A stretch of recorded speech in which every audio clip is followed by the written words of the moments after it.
tell me that they don't get nervous.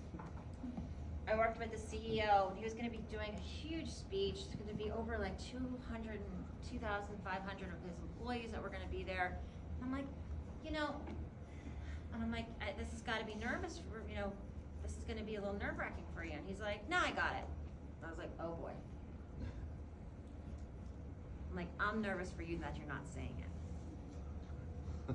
The nerves are a real thing. And it's okay to have them, by the way. What nerves are, and what they start off by the way, are just this spike of adrenaline that you get. They're not nerves, they're adrenaline. But our body doesn't know how to channel this adrenaline. And so one of the things that, by the way, I always advocate for is for you to be gesturing when you first start. Why? Because when you do this, you're actually burning off some of the energy so that it doesn't spike. You start burning it off right away.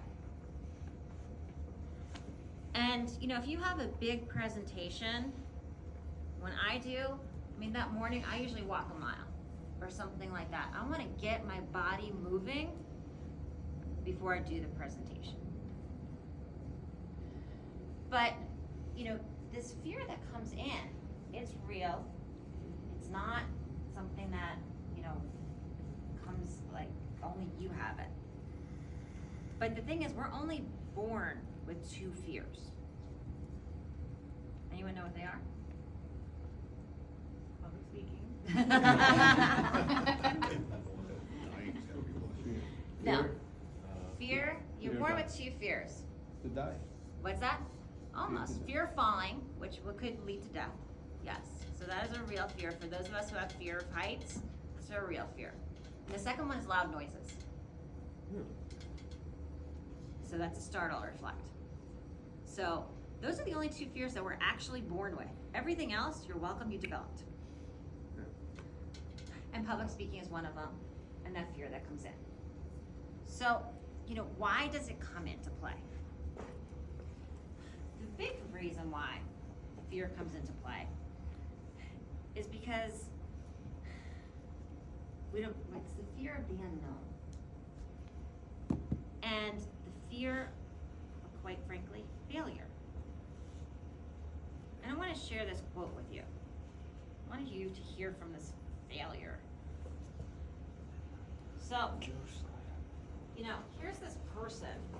Let's read this. I've missed more than 9,000 shots in my career.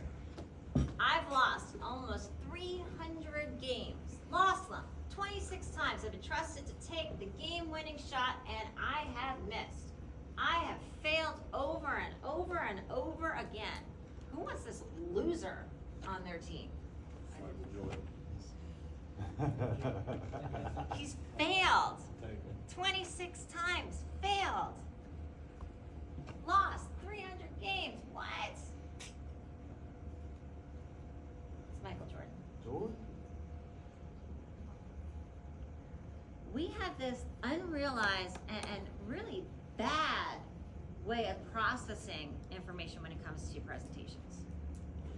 Like, for some reason, we think that we have to come up here and do like these, I have a dream Martin Luther King speeches every single time that we get up here. And we've got to start looking at this very, very differently when you think about presentations in your life. Did you get the message across? Did you do it better than the last time? Did you use edification? Did you use a compelling opening? We have unrealistic expectations of ourselves when we go out and present. The perfect presentation has never been given. Not by John F. Kennedy, not by Ronald Reagan, not by Bill Clinton, not by Barack Obama, not by Steve Jobs, not by anyone. So why the hell do you think you can come up here and give a perfect presentation when these people have all fumbled? Martin Luther King, tomorrow's the 60th anniversary of an iconic speech in American history. I'm going to tell you something right now. That speech was a mistake. I'm going to take you back in American history for a moment. So, the I Have a Dream speech that was given in front of the Lincoln Memorial in Washington, D.C., was not the speech that Dr. King intended to give that day. And tomorrow, by the way, they usually have, on the anniversary, they usually play the speech in its entirety. So probably tomorrow when you turn on the TV, you'll see it. But watch the beginning of the speech. You will actually see that he was reading from his notes up here. And you'd see him push the pages aside. Dr. King recognized about 5 minutes into the speech, 6 minutes in, that he wasn't getting the reaction from this massive crowd that had assembled in Washington, D.C. to be with him. Super hot August day. And so what Dr. King does at about, between 6 and 7 minutes, you can see him push his notes aside, take a step forward, and he launches into I Have a Dream, which was a speech that he was giving all the way on the march up from the South to Washington, D.C. to get everybody there mobilized. It was a stump speech, but he had no intention of giving it that day.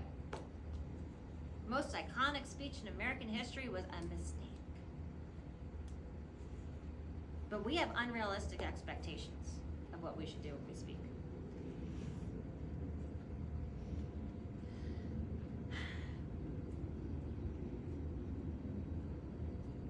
With public speaking, it boils down to these two things.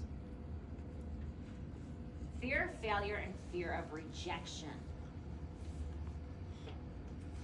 Okay? Fear of failure and fear of rejection.